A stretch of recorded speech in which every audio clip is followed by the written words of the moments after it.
Põhiline erinevus, mida siin Kalasadamas Helsingis me näeme võrreldes Tallinnaga, on asustustihedus.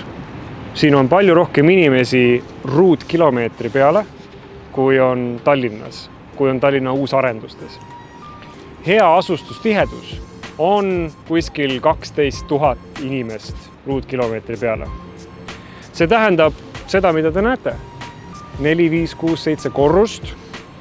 Ei pea olema suuri, kõrgeid torne.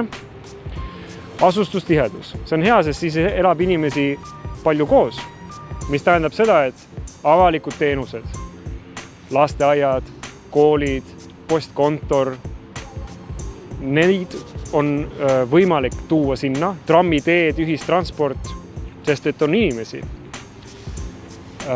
Erateenused, poed, ärid, kohvikud, neid tuleb, sest et on inimesi.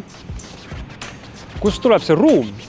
Kuidas panna maju tihedalt kokku ühe ruutkilomeetri peale? Ruumi tuleb siis, kui me ei anna ruumi näiteks autodele, sõiduteedele.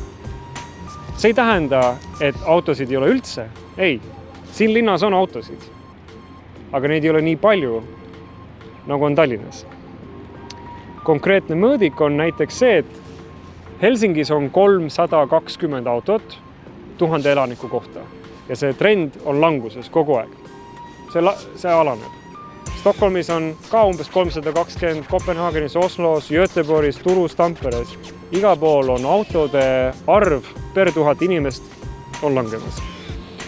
Tallinnas on 470 autot ja see tõuseb iga aasta 5%.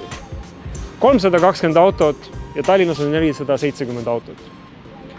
Küsimus on selles, kui palju ruumi tänavatel me anname autodele.